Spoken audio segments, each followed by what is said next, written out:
Okay, let's dive right in. We're going to talk about a question that, kind of hums beneath the surface of everything we do: our jobs, our families, all those late night thoughts.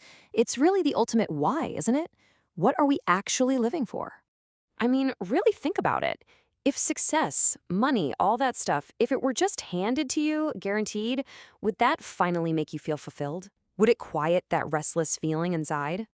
You know the stories, right? Maybe you've even felt it yourself. You get the promotion, the nice car, the bigger place, and yet there's still this inner hollowness. So, what's that all about? And then there's this one. Imagine you stripped away the external scorecard, the job titles, the bank account, the likes on social media. What's left? How would you even know you were living a good life? See, these aren't just, abstract questions. They point to something really fundamental that's gone wrong in our modern world. And that disconnect, well, that's what we're going to call the great modern illusion. Society gives us this default set of answers, right? A prepackaged formula for what a good life is supposed to look like. But the problem is that formula, it often leads us completely astray. I mean, look at this contrast. On one hand, society promises that wealth and status will bring you happiness, constant achievement, right? But what's the lived reality for so many of us? It's anxiety, it's burnout, it's this feeling of being in an endless competition. There's a psychological trap called the arrival fallacy. This idea that when I get the thing, then I'll be happy. But we arrive, and, well, that feeling of emptiness is still there. And this really hits the nail on the head. So many people, in the chase for cars, houses, money, power, they've become slaves without even realizing it. Think about that. The chase is often driven by this deep fear, right? A fear of not having enough, or maybe not being enough. We think we're chasing freedom, but what we're actually doing is building our own cages. So how does this illusion actually play out in real life? Well, there's this incredible little story, a parable really, that just perfectly illustrates this whole modern trap. It's a story about two fishermen, and believe me, it's going to make you question everything.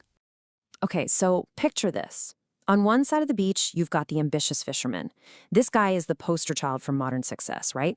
Works from dawn till dusk, he's got a 5-year plan, a 10-year plan, always focused on the future.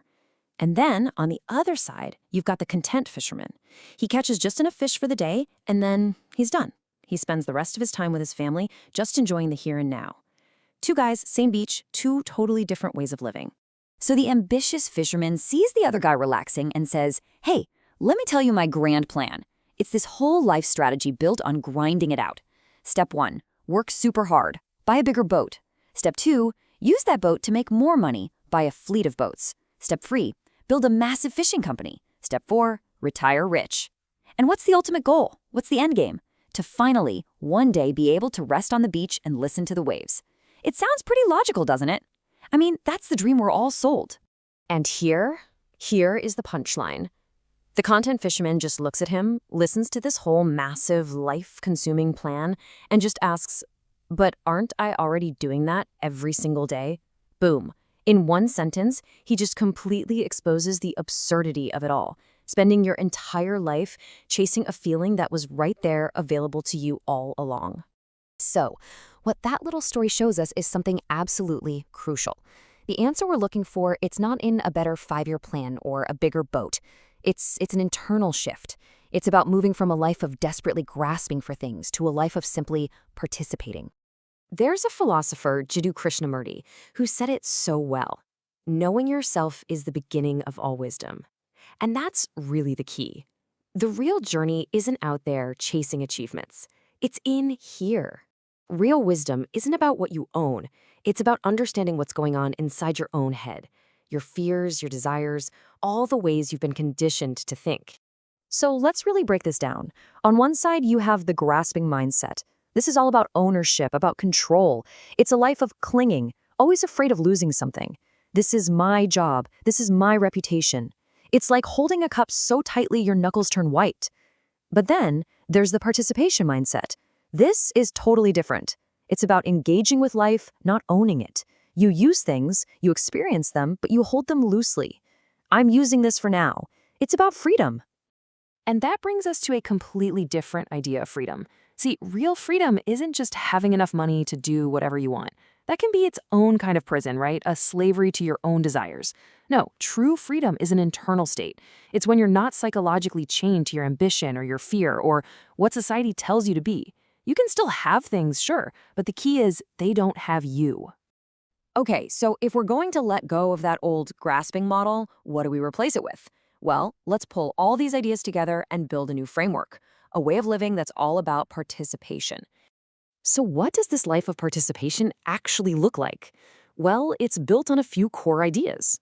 It all has to start with self understanding, really knowing what's going on inside you. Once you have that, you can move outward to connection, realizing that we're all interdependent. Like a flame needs air to burn. That awareness naturally, almost automatically, leads to compassion, a genuine wish for everyone to be well. And the foundation for all of this? That inner freedom we talked about, living without that desperate grasping. And how do you do it all? Through presence, by being right here, right now, just like that fisherman on the beach. There's this beautiful idea that really sums up the entire shift. It goes, the wise come to this life not to rule, but to learn, not to take, but to contribute, not to harm the flower, but to create honey. I mean, isn't that incredible? A grasping life is about taking. A participating life is about contributing. It's the difference between just extracting from the world and actually adding something to it. Like a bee, it doesn't harm the flower, it participates with it, and in doing so, creates something amazing. And so that brings us to our final thought. We've kind of taken apart this big illusion society sells us, and we've looked at a whole new way of thinking about things. So the only question left is, what do you do with it? Because really, that's the whole point. If life isn't a race that you have to win, then a totally new possibility opens up. It's not about getting ahead of everyone else anymore. It's about the quality of your journey, the quality of your participation. So the final question isn't one I can answer for you. It's a question you have to live. How will you choose to participate?